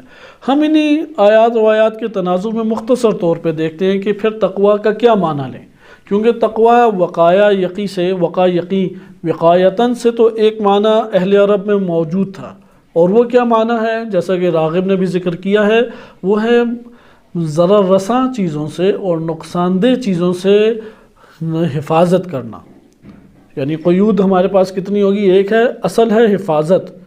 ہمارے مفسرین جیسے آیت اللہ جوادی عاملی یا دیگر بزرگان، انہوں نے بھی لغتاً یہی بیان کیا ہے، تقویٰ یعنی حفاظت، نگہداری، انسان کا پاسبانی کرنا۔ یہ جو پاسبانی نگہداری کرنا ہے کس چیز سے؟ یقیناً پاسداری، نگہداری، حفاظت ہر اس شے سے کی جاتی ہے جس سے اندیشہ ہو ضرر و نقصان کا۔ انسان کو کوئی نفع بخش چیزوں سے تو حفاظت نہیں کی جاتی، لہذا ضروری نہیں ہے کہ یہ قید لگائی جائے تو تب بھی پتہ لگے گا کہ وقا یقی سے وقایا کا کیا معنی نکلتا ہے کہ ضرر رساں اور نقصان کی قید لگائے، نہیں، بلکہ فقط اگر مطلقاً بیان کیا جائے حفاظت ہے، نگہداری ہے، پاسبانی ہے، حفاظت ہے، اس حفاظت کے معنی سے ہی پتہ لگ جاتا ہے نقصان دہ شے سے حفاظت کی جائے۔ اچھا، اگر ہم یہ معنی تو تقویٰ جہاں جہاں استعمال ہوا وہاں حفاظت کا معنی موجود ہے، لیکن کس سے حفاظت؟ عدم اطاعت یعنی معصیت سے حفاظت۔ یہ معنی قرآن اور روایات سے بہت آشکار ہے۔ کم سے کم تقویٰ کا معنی کہاں سے جنم لیتا ہے کہ جب بھی معصیت سے انسان وہ حفاظت کرے گا، اپنے نفس کی حفاظت کس سے کریں؟ معصیت سے۔ اب یہاں پہ علماء نے آیات روایات کے اندر غور و فکر کر کے ایک تعریف حاصل کرنے کی کوشش کی، وہ تعریف بھی میں بیان کر دیتا ہوں۔ ضروری نہیں ہے کہ ہم علماء کی ہر تعریف سے متفق ہوں، غور و فکر کر کے آپ اس میں وسعت یا کمی بیشی کر کے اس کی گنجائش موجود رہتی ہے، لیکن یہ اپنے طور پہ لغتاً معنی محفوظ رہے گا کہ جو بھی آپ تقویٰ کا استعمال کریں، مثلا بعض جگہ تقویٰ کا ترجمہ بن رہا ہوتا ہے خوف کھانا، مثلا اتقوا یوما، کہ تم اس دن سے خوف کھاؤ، پھر اس دن کی صفت ہے اتقوا اللہ، اللہ سے خوف کھاؤ۔ خوف جب کھانے کا ہم کہتے ہیں تو خوف کھانے سے اصل مقصد کیا ہوتا ہے؟ معصیت سے بچ جائے یا انجام دے؟ کیا ہوتا ہے؟ بچنے کا ہی نا۔ جب ڈراتے ہیں آپ کسی بچے کو ڈرائیں، کسی شے سے کسی بھی کو بھی ڈرائیں، تو مقصد اس میں کیا ہوتا ہے ڈرانے سے؟ کہ وہ یہ عمل انجام نہ دے، یعنی کیا کرے؟ اپنے نفس کی حفاظت کریں۔ تو اس میں بھی اس لیے آپ خوف ترجمہ بھی کرتے ہیں تو وہ اصل معنی اپنی جگہ برقرار رہتا ہے۔ ادھر خوف اس وجہ سے کہ اگلا اس بات کو سمجھے کہ یہاں پہ خوف کا سہارا لوگے تو تقویٰ باقی رہے گا، اگر خوف کا سہارا نہیں لوگے باقی نہیں رہے گا۔ وَإِلَّا خوف معنی نہیں ہے تقویٰ کا، وقایا کا معنی خوف نہیں ہے، لیکن اس جگہ پہ خوف اس لیے ترجمہ کر دیا جاتا ہے تاکہ یہ بات سمجھائی جائے کہ وہ جو اصل معنی لغتاً معنی ہمارے پاس موجود ہے وہ برپا اس جگہ پہ تب ہوگا کہ جب آپ ایک خوف کا احساس کریں۔ آیات و روایات میں دو چیزیں تقویٰ کے عنوان سے خصوصی طور پہ ذکر ہوئی ہیں، دو چیزیں۔ ایک ہیں ان افعال کا تعارف جن افعال کا نتیجہ تقویٰ نکلتا ہے، ان افعال اور اعمال کا تعارف یا تذکرہ، ان افعال اور اعمال کا تذکرہ جن کا نتیجہ تقویٰ نکلتا ہے۔ بعض اوقات تقویٰ کہہ کے ان اعمال کو انجام دینے کا تقاضا کیا جاتا ہے، کہا یہ جا رہا ہوتا ہے اللہ کا تقویٰ اختیار کرو۔ کیا مطلب؟ مثلا روزے رکھو، نمازیں پڑھو، خدمت خلق انجام دو، حقوق پورے کرو، وغیرہ وغیرہ۔ یعنی ادھر اب تقویٰ، کیونکہ آپ قرینے سے سمجھ سکتے ہیں کہ ادھر تقویٰ سے کیا مراد ہے کہ ان اعمال میں دیکھو معصیت نہ کرنا، ان اعمال اعمال یعنی تقوی کے عنوان ہمیں کہاں سے سمجھ آئے گا؟ بعض اعمال کا تذکرہ کیا جاتا ہے. مثلا متقین ایک صفت ہے، چونکہ جو تقوی اختیار کرتا ہے اسے کیا کہہ دیا جاتا ہے؟ متقی. ہدی للمتقین، قرآن میں سورہ بقرہ میں ہی ہدی للناس بھی ہے کہ لوگوں کے لیے بھی قرآن ہدایت ہے، لیکن آغاز سورہ بقرہ میں کیا ہے؟ کس کے لیے ہدایت ہے؟ متقین. متقین کون؟ اب اعمال قرآن ذکر کر رہا ہے، تعریف نہیں. متقی وہ ہوتا ہے فلاں اعمال الذین یؤمنون بالغیب ویقیمون الصلاة ویؤتون الزکاة وینفقون مما رزقناہم. یا اس طرح سے آیات ہیں کہ آیات آخر میں تھوڑے سے یعنی معنی کے اعتبار سے اسے ملاحظہ کریں کہ چند آیات ذکر کی گئی ہیں. ہدی للمتقین الذین یؤمنون بالغیب، کہ جو غیب کے اوپر ایمان لاتے ہیں، اور ایقان کا تذکرہ ہے، ایمان اور یقین کا، اور معاد کی قیامت کی بات آئی تو کیا کہا؟ یقین کی بات ہے. اور درمیان میں کن امور کا تذکرہ کی؟ عمل کے اعتبار سے، یعنی ایمان اور ایقان میں غیب اور قیامت کا تذکرہ ہے، لیکن اعمال میں نماز ہے، زکوٰۃ یعنی اللہ کی راہ میں مال خرچ کرنا، اور انفاق یعنی اللہ کی راہ میں مال کو دینا. زکوٰۃ اور انفاق کا تذکرہ ہے جو اللہ سبحانہ وتعالیٰ نے رزق عنایت فرمایا. آپ نے دیکھا کہ ادھر متقین کے عنوان سے صفات ذکر کی گئیں، لہٰذا آپ آیات دیکھیں، روایات دیکھیں، اکثر بیشتر ایسا ہی ہے کہ تقوی کے عنوان سے افعال کو ذکر کیا جاتا ہے. نمبر 2، تقوی کے عنوان سے آثار تقوی کو ذکر کیا جائے، یعنی تقوی کی کیفیت حاصل ہو گئی تو پھر اثر کیا نکلے گا. مثلا اگر ہمیں آگ حاصل ہو گئی تو اس کا اثر کیا ہوتا ہے؟ حرارت اس کا نتیجہ یا اثر یا لازمہ ہے. اسی طریقے سے تقوی حاصل ہو جائے تو اس کا اثر کیا ہوگا؟ امیر المومنین علیہ السلام نے نہج البلاغہ میں متعدد مقامات پہ اس عمل کو بیان کی. مثلا آج ہم یہاں پہ تھوڑا سا غور و فکر کریں. عموماً افراد کو اگر آپ قائل کرنا چاہیں، خصوصاً یہ مسائل وہاں پیش آتے ہیں جہاں پہ عقل و شعور کے ساتھ کوئی دین کو اختیار کرنے کی کوشش کر رہا ہو. مثلا اگر کوئی غیر مسلم ہو، اس کے سامنے آپ تعلیمات رکھیں، وہ یقیناً یہ والے سوال کرے گا، اچھا اگر میں یہ امور انجام دے دوں پھر کیا ہوگا؟ وہ حتماً یہ پوچھے گا.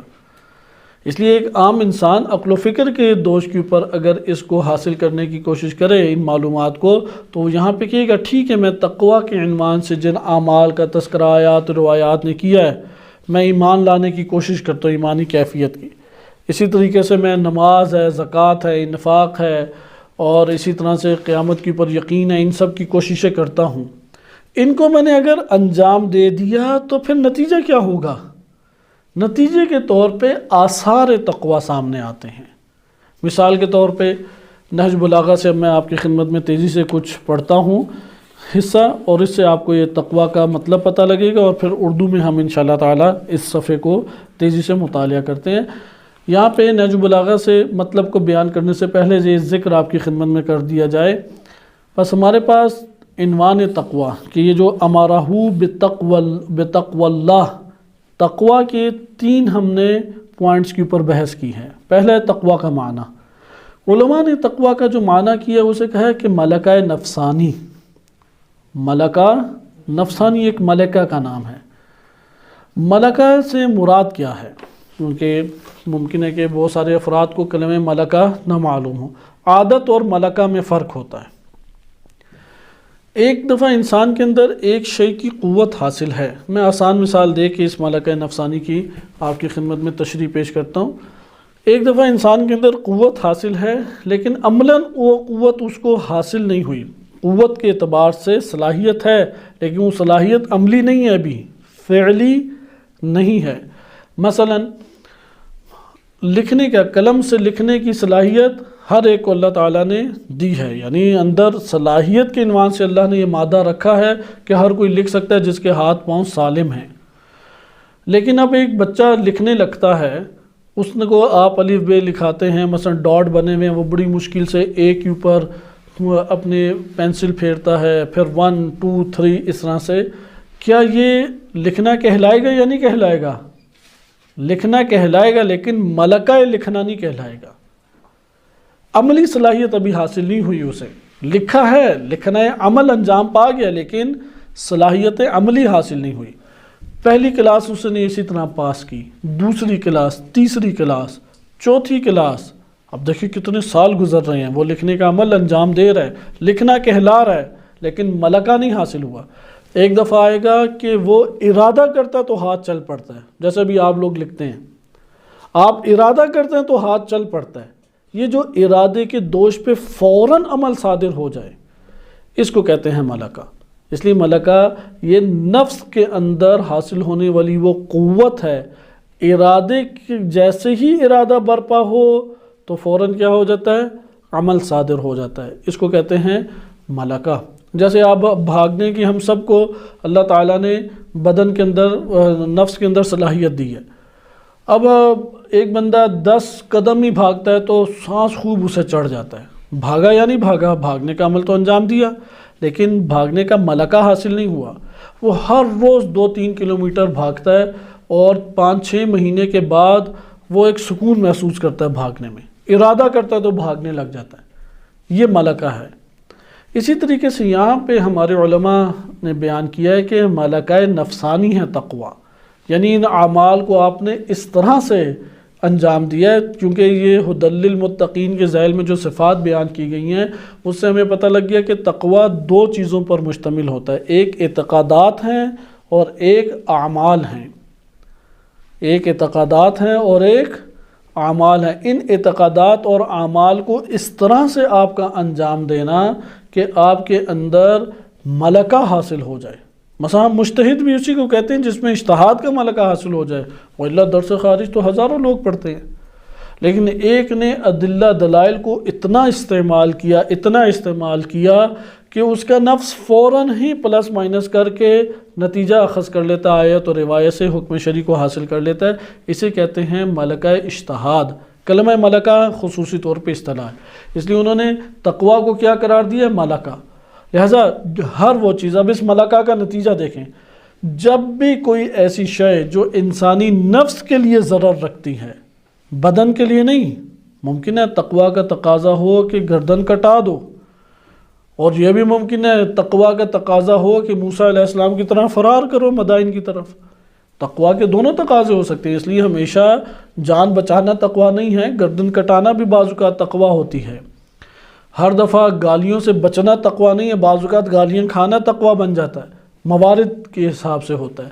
لیکن آپ اس لیے بدن کا ضابطہ نہیں رکھا گیا. ہر وہ شے جو نفس کو ضرر پہنچانے والی ہے، وہ جیسے ہی انسانی نفس کی طرف رخ کرتی ہے، ملکہ اس کے سامنے دیوار بن جاتا ہے. ملکہ انسانی، انسان ارادہ کرتا ہے، حفاظت کر لیتا ہے اپنی. اس کیفیت کا نام ہے تقوی. اب تقوی نہ ہو تو نفس کے اوپر وہ ضرور آسان چیز آ کے ٹکرا جائے گی اور اس کے اوپر حاکم ہونے کی کوشش کرے گی. لہذا تقوی کیا اس تشریح کے مطابق جو علماء نے بیان کی ہے کہ ملکہ نفسانی ہے انسان کے وجود میں. یہ ملکہ کیسے حاصل ہوگا؟ یہ ملکہ اعتقادات کی قوت اور انسان کا مسلسل عمل کے انجام دینے سے. جیسے لکھنے میں مسلسل عمل انجام دیا تو لکھنے کی صلاحیت حاصل ہو گئی، اسی طرح وہ افعال اور اعمال ان کا ایک مجموعہ بنا لے کہ قرآن اور روایات اہل بیت نے جس کو تقوی کے ذیل میں ذکر کیا ہے، آپ ان اعمال کو مسلسل انجام دیں، نان سٹاپ انجام دیں. یعنی بے شک قلیل ہر روز انجام دیں لیکن کنٹینیوسلی انجام دیں، کیونکہ اگر کنٹینیوسلی ایک عمل کو انجام نہ دیا جائے وہ عمل خیر تو ہے لیکن ملکہ نہیں ہے. جیسے کبھی کبھی صدقہ دے دینا، کبھی کبھی پیسے خرچ کر دینا، یہ نیک عمل ہے لیکن ملکہ نہیں ہے. یہ متصدقین میں سے نہیں کہلائے گا. اسی طرح سے ایک بندہ جو مسلسل اپنے نفس کے اندر جہاد کرتا ہے، یہ مجاہدین میں سے کہلائے گا. جو کبھی کبھی جہاد کرتا ہے وہ مجاہدین میں سے نہیں کہلائے گا. ایک ہے جو مسلسل علم حاصل کرتا ہے، یہ اہل علم کہلائے گا. ایک ہے کبھی کبھی علم حاصل کرتا ہے. ملکہ کے عنوان سے یہ صفات انسان سے متصف ہوتی ہیں. آئیں اب ہم دیکھیں کہ اس حوالے سے کہ تقوی میں ہم کس کو انجام دیتے رہیں تو ہمارے اندر یہ ملکہ حاصل ہو جائے گا. اعتقادات کا مجموعہ اور افعال کا مجموعہ. پھر اس کے اثر ہے. تقوی کے حوالے سے میں آپ کے سامنے تیزی سے چند مضامین نہج البلاغہ سے پڑھ دیتا ہوں۔ یہ جو میں آپ کی خدمت میں ابھی پڑھ رہا ہوں یہ خطبہ نمبر نہج البلاغہ میں 16 ہے، اور بعض جگہوں پہ ممکن ہے کہ اس کی ترتیب 14 یا 15 ہو۔ نہج البلاغہ میں یہ خطبہ نمبر 16 کا حصہ ہے۔ اس میں امیر المومنین علیہ الصلوۃ والسلام فرماتے ہیں الا وان الخطایا خیل شمس، کہ یاد رکھو کہ جو برائیاں ہیں اور خطائیں ہیں، لغزشیں ہیں، ان کی مثال ان گھوڑوں کی سی ہے حمل علیہا اہلھا، جن گھوڑوں کے اوپر ان کے سواروں کو بٹھا دیا گیا ہو، وخلعت لجومھا، اور ان کی لگاموں کو چھوڑ دیا ہو۔ اب ہم گھوڑوں پہ بیٹھے ہی نہیں ہیں کبھی، آپ اس کی مثال اس طرح لے لیں کہ ان ڈرائیوروں کی سی ہے کہ جو ڈرائیونگ سیٹ پہ بیٹھ گئے ہیں اور انہوں نے سٹیئرنگ چھوڑ دیا ہے، سٹیئرنگ کو چھوڑ دیا اور گاڑی کو چلا رہے ہیں، تو کہاں کہاں گاڑی جائے گی؟ کیونکہ ادھر مثال آج کل گھوڑے کو ہی تعریف کرنے میں 1 گھنٹہ لگ جائے کہ گھوڑا کیا ہوتا ہے، اس پہ بیٹھتے ہیں تو کیا ہوتا ہے، لگام چھوڑ دیں تو کیا ہوتا ہے، تو آج کے دور میں آپ گاڑی سمجھ لیں اس مثال کو سمجھنے کے لیے کہ گاڑی پہ بیٹھیں اور آپ چھوڑ دیں، اس کے سٹیئرنگ کو چھوڑ دیں اور گاڑی اب چل رہی ہے، تو کیا گاڑی کا حال ہوگا؟ بیان فرماتے ہیں کہ وَخُلِعَتْ لُجُومُهَا وَتَقَمَّحَتْ بِهِمْ فِي النَّارِ، اور یہ گھوڑے ان سواروں کو لے کے سیدھا دوزخ میں جا کے پڑیں گے، جیسا گاڑی کو چھوڑ دیں سیدھا گھوڑوں میں سب بیٹھے ہوئے لوگوں کو پہنچا دے گی۔ الا وَإِنَّ تَقْوَى، یہ آثار تقوی ہے۔ فعل تقوی ادھر وہ افعال جن کے ذریعے سے تقوی حاصل ہوتا ہے اس کا بیان نہیں ہے، اگر تقوی حاصل ہو جائے پھر کیا ہوگا؟ اس لیے امیر المومنین علیہ السلام نے فرمایا کہ تقوی حاصل کرو تم بہترین حاکم بن جاؤ گے۔ فرمایا ادھر کہ الا وان التقوی مطایا ذلل، کہ تقوی کی مثال ان رام کیے ہوئے گھوڑوں کی سی ہے۔ بعض ہوتے ہیں باغی گھوڑے اٹھا کے پھراتے ہیں، بعض ہیں کہ رام کیے ہوئے گھوڑے اوپر بیٹھے ہیں تو جیسا سوار چاہتا ہے ویسا وہ کرتے ہیں۔ حمل علیہا اہلھا، اور ان رام کیے ہوئے گھوڑوں کے اوپر ان کے سواروں کو بٹھا دیا گیا ہے۔ وَأُعْطُوا أَزِمَّتَهَا، اور ان کے سٹیئرنگ ان کے ہاتھوں کے اوپر ہیں۔ فَأَوْرَدَتْهُمُ الْجَنَّةَ، اور یہ سیدھا سواریاں کیا ہیں؟ جنت میں اپنے سواروں کو پہنچا دیں گی۔ حق و باطل، ایک حق ہوتا ہے اور ایک باطل ہے۔ وَلِكُلٍّ أَهْلٌ، اور دونوں کے اہل ہیں۔ یہ نہیں ہو سکتا میں اہل حق بھی کاملاً نہ کہ لیکن اہل باطل بھی نہیں ہوں، یہ آج کا ہی کوئی بندہ مومن کہلا سکتا ہے؟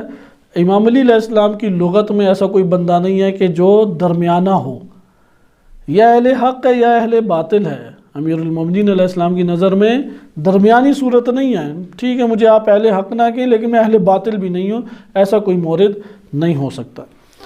اچھا، یہ ہمارے پاس ایک اثر آ گیا، آپ نے آثار، آپ کے سامنے صرف آثار تقوی بیان کیے جا رہے ہیں۔ اگر تقوی حاصل ہو جائے تو کیا حاصل ہوگا؟ کیونکہ اس مکتوب میں ہمیں یہی اثر چاہیے، اصل میں وہ والا مرحلہ نہیں چاہیے کہ وہ تقوی کو حاصل کرنے میں اب ملکہ تک پہلے پہنچے، یہاں پہ ظاہر ہونا چاہیے آثار تقوی، اس کے ہاتھ میں ہمیں حکمرانی دینی چاہیے، اس کے ہاتھ میں مدیریت دینی چاہیے جس کے وجود میں آثار تقوی کی جھلک ہمیں دکھائی دے۔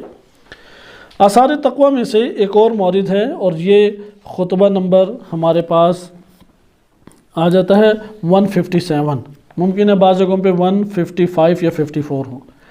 اس میں امام علیہ الصلوۃ والسلام فرماتے ہیں اعلموا عباد اللہ، اے اللہ کے بندو جان لو، ان التقوی دار حصن عزیز، تقوی مضبوط قلعے کی دیواروں کی مانند ہے۔ اب آج کے دور میں قلعے بھی نہیں ہوتے، آپ اس طرح سے کہہ سکتے ہیں کہ کسی جگہ پہ آپ نے مثلا گھر بناتے ہیں، ایک دفعہ گھر کے دیواریں مضبوط نہیں ہوتی، کوئی بھی توڑ کے آ سکتا ہے، ایک دفعہ گھر کی دیواریں نہیں ٹوٹتی۔ ادھر مراد ہے کہ مضبوط دیواروں والے قلعے کی مانند ہے تقوی، یعنی تقوی جس نے اختیار کیا اس نے اپنے گرد ایک پوری 4 دیواری ایسی مضبوط 4 دیواری بنا لی جو ٹوٹتی نہیں ہے۔ والفجور دار حصن ذلیل، اور بڑی ہلکی کمزور دیواریں ہوتی ہیں جو اہل فجور ہیں۔ ادھر تقوی کے مقابل کیا استعمال کیا گیا ہے؟ فجور۔ یہ قرآنی اسلوب ہے، قرآنی اسلوب میں تقوی کے مد مقابل کون سا لفظ ہے؟ فجور۔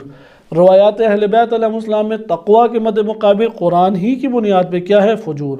جیسے سورہ شمس سے فَأَلْهَمَهَا فُجُورَهَا وَتَقْوَاهَا، نفس کا فجور بھی ہے، نفس کا تقوی بھی ہے.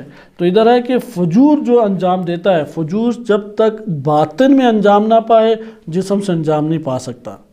یہ ضابطہ ذہن نشین کر لینا چاہیے. لہٰذا یہ ممکن ہے کہ بدن سے بھی فجور نہیں ہوا، وہ باطن میں تو جنم لے گیا. اس لیے امام کے ابھی ہم آگے ایک لفظ پڑھیں گے، وَفُجُورُ دَارُ حِسْنِ ذَلِيلٍ لَا يَمْنَعُ أَهْلَهُ، کہ جو اپنے اہل کو بچا ہی نہیں سکتا. وَلَا يُحْرِزُ مَنْ لَجَأَ إِلَيْهِ، اور جو بھی اس کی طرف پناہ لیتا ہے اس کی حفاظت نہیں کر سکتا یا دشمن سے اسے بچا نہیں سکتا. أَلَا وَبِالتَّقْوَى تُقْطَعُ حُمَةُ الْخَطَايَا، کہ تقوی ہے کہ جس سے برائیوں کا جو زہر ہے وہ دور کر دیا جاتا ہے. حما کہتے ہیں زہر کو، کہتے ہیں یہ برائیاں کیا ہیں؟ زہر یعنی سانپ ہیں. سانپ مثلا نامحرم کی طرف نگاہ ایک سانپ ہے، لالچ ایک سانپ ہے، حرص ایک سانپ ہے، اسی طرح سے دیگر ہے، سستی ہے، کاہلی ہے جو گناہوں تک پہنچی ہو. یہ سانپ ہیں، یہ سارے نفس کو ڈس رہے ہیں، نفس کے اوپر حملے کر رہے ہیں. لیکن نفس کے اندر ہے تقوی، وہ تقوی ہر زہر کو روک دے گا. وہ زہر تو آپ کے اندر ڈالنے کی کوشش کر رہا ہے، لیکن تقوی کیا ہے؟ یہ روک رہا ہے. یہ ہمارے پاس ایک بیان تھا. اور آخری آپ کی خدمت میں جو ذکر کیا جائے وہ خطبہ نمبر 198 ہے، غالباً اردو میں 196 خطبہ بنے گا. یہ خطبہ بہت پرمعانی ہے، بہت پرمعانی. اسے ضرور پورا کا پورا مطالعہ کریں. اس کا آغاز ہی بڑا بہترین ہے کہ وہ خدا کہ جو بیابانوں میں جانوروں اور درندوں کے نالوں اہو فغا کو سنتا ہے، یہاں سے اس کا آغاز ہوتا ہے. اور بڑا پیارا ترجمہ ہے مفتی جعفر حسین رحمۃ اللہ علیہ کا. اس میں کئی جگہوں پہ تقوی کا ذکر ہے. میں صرف ایک جگہ سے آپ کی خدمت میں یہ پڑھ رہا ہوں کہ امام علیہ السلام فرماتے ہیں فمن اخذ بالتقوی، جس نے تقوی کو پکڑ لیا، عذبت عنہ الشدائد بعد دنوها، تو جتنی مشکلات اس کے اوپر قریب آئی ہوئی تھیں وہ سب ہی مشکلات دور ہو جائیں گی. آپ مشکلات دور کرنے کا آپ کے پاس ضابطے ہیں، یا تقوی کے اختیار کر کے دور کر لیں یا معاشرے کی چالاکیوں کو اختیار کر کے دور کر لیں. جس نے بھی تقوی کو اختیار کیا وہ مشکلات جتنی اس کے قریب آئی ہوئی ہیں وہ غائب، آہستہ آہستہ غائب ہوتی چلی جائیں گی. وَحْلَوْلَتْ لَهُ الْأُمُورُ بَعْدَ مَرَارَتِهَا، اور جو امور کڑواہٹ انسان کی زندگی میں ایجاد کیے ہوئے تھے، بدمزگی اور تلخیاں ایجاد کیے ہوئے تھے، وہ آہستہ آہستہ سارے امور شیرین اور خوش ذائقہ میں تبدیل ہو جائیں گے. وَانْفَرَجَتْ عَنْهُ الْأَمْوَاجُ بَعْدَ تَرَاكُمِهَا، اور طوفانی لہریں جو اس کے اوپر جھپٹی ہوئی تھیں، یعنی ہر طرف سے بعض اوقات انسان پہ ایسے مسائل آتے ہیں، ادھر جاب کی ٹینشن ہے، ادھر گھر میں بیوی بچوں سے کوئی مشکلات پیدا ہو گئی، ادھر بہن بھائیوں سے مشکل پیدا ہو گئی، ادھر دوست بھی ناراض ہو گئے، ادھر مرض نے بھی آگ کے اوپر حملہ کر دیا، باہر کسی اور نے 4 گالیاں یا سنا بھی دیں، تو انسان شدائد ہی شدائد اپنے اوپر دیکھنے لگ جاتا ہے. تو ادھر ہے کہ تقوی کو اختیار کرو. تقوی اختیار کی تو یہ ساری کی ساری اموات جو ہیں وہ تم سے جدا ہو جائیں گی. وَأَصْلَحَتْ لَهُ الصِّعَابُ بَعْدَ انصابها، اور جو تمہارے اوپر مصیبتیں ٹوٹ پڑی ہوئی تھیں وہ ساری کی ساری تمہارے اوپر آہستہ آہستہ آسان ہو جائیں گی. بقیہ بھی چند ہیں، اس کو ہم ترک کرتے ہیں تاکہ نہج البلاغہ کا حصہ پڑھ سکیں. آپ نے ادھر ملاحظہ کیا، یہ ہیں سارے آثار تقوی. تقوی سے مشکلات دور ہوتی ہیں، شدائد دور ہوتے ہیں، زہر جو ڈسے جاتے ہیں، شیاطین کے حملے ہیں ان سے بچاؤ ہوتا ہے. آپ مجھے بتائیں تقوی کے بغیر سیاست کا پھر کوئی تصور ہو سکتا ہے؟ سیاست تو ایک ایسے جنگل کے اندر قدم رکھنے کی بات ہے جہاں پہ سب جگہوں سے مختلف قسم کے درندے اور زہریلے جو ہیں جانور اوپر جھپٹنے کے لیے آمادہ ہوں، اور ان سے بچاؤ فقط تقوی سے ہو سکتا ہے. اس لیے امام نے آغاز تقوی سے کیا. آپ کی خدمت میں یہ اردو کا حصہ پڑھ دیتے ہیں اور اسی کے اوپر اختتام کرتے ہیں کہ امام علیہ السلام فرماتے ہیں، اس کا عنوان بعض جگہوں پہ رکھا گیا ہے خود سازی کی ضرورت. نہج البلاغہ کے بعض ایسے نسخے ہیں کہ جن میں عناوین قائم کیے گئے ہیں اور بعض جگہ بڑے اچھے عناوین قائم ہیں. تو یہ میں آپ کی خدمت میں جو حصہ پڑھ رہا ہوں اس کو نام دیا گیا ہے خود سازی کی ضرورت.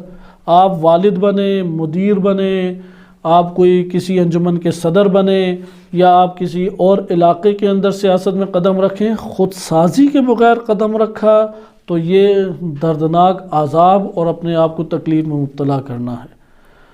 اس لیے اپنے آپ کو، علماء کی یہ روش رہی ہے، اپنے آپ کو فوراً پیش ہی نہ کریں، لوگ آپ کو خود وہاں پہ جو افراد ہیں وہ آپ کی منت سماجت کر کے آپ کو لے آئیں، یہ صحیح طریقہ کار ہے۔ اپنے آپ کو خود ہی پیش کرنا، جی میں مدیر ہوں، میں یہ کام کروں گا، مجھے آپ صدر بنا لیں، مجھے کمیٹی کا ہیڈ بنا لیں، مجھے آپ فلاں بنا لیں، یہ طریقہ کار خود تقویٰ کے خلاف ہے۔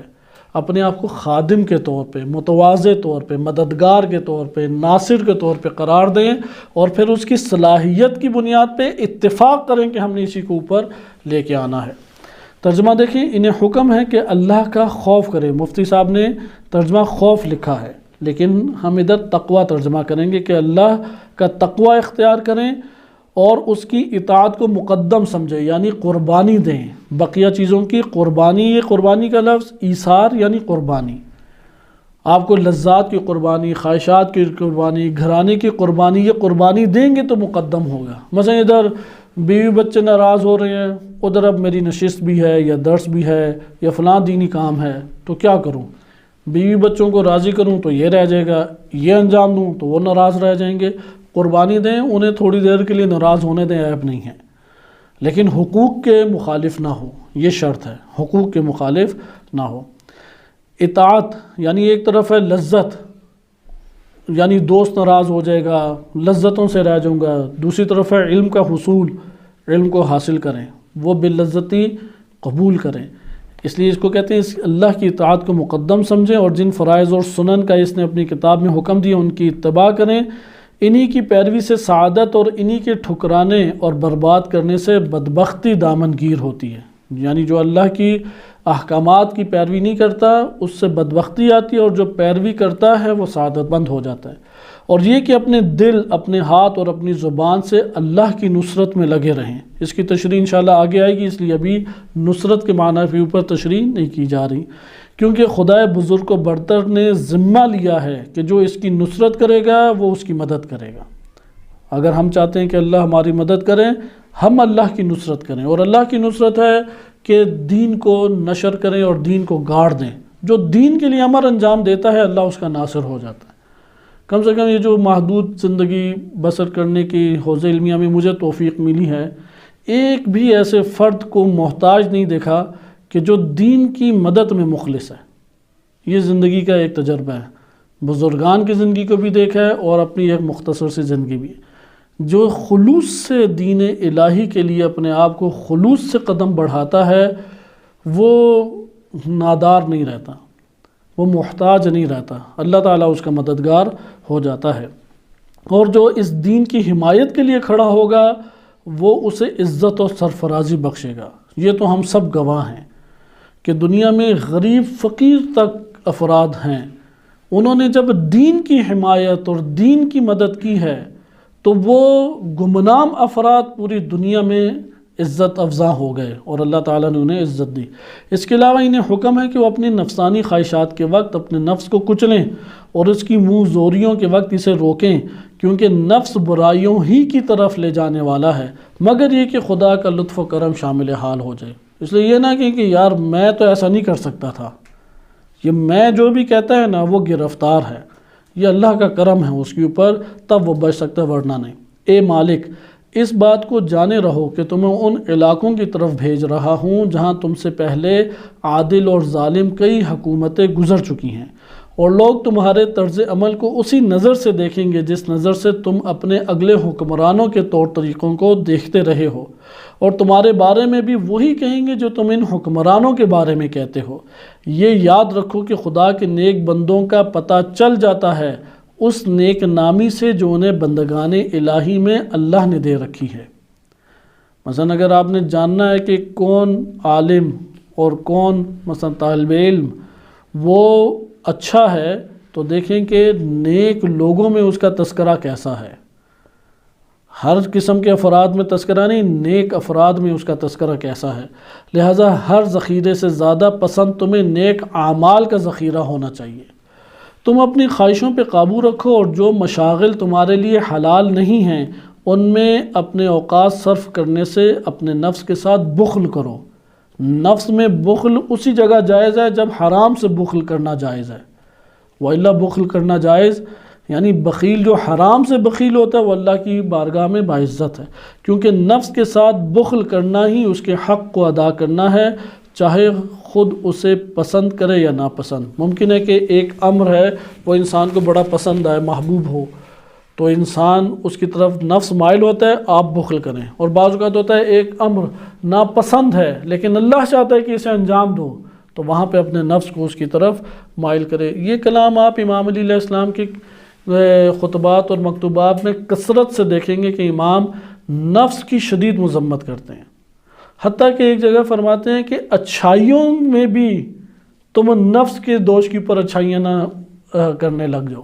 بعض اوقات نفس کہتے ہیں نا فلاں فلاں اچھائیاں کرو، کہتے ہیں نفس کے دوش پہ اچھائیاں نہ کرو اللہ کی اطاعت کی وجہ سے، یا وظیفے اور ذمہ داری کی دوش پہ، یعنی پیچھے محرک ہر دفعہ دیکھیں میرے نفس میں اس عمل کا محرک کیا تھا، میں نے کیوں یہ عمل انجام دیا، حتیٰ یہ میں نے نیک عمل کیوں انجام دیا، اگر میں نے اللہ کی رضامندی کے لیے یہ نیک عمل انجام دیا ہے اللہ کا شکر ادا کریں اور اس کے استمرار کی دعا کریں، اور اگر کسی اور سبب سے کیا ہے تو اللہ کی بارگاہ میں استغفار کریں کہ نفس کس کس طریقے سے انسان کو دھوکے دیتا ہے۔ یہ پہلا حصہ ہمارا تمام ہوا۔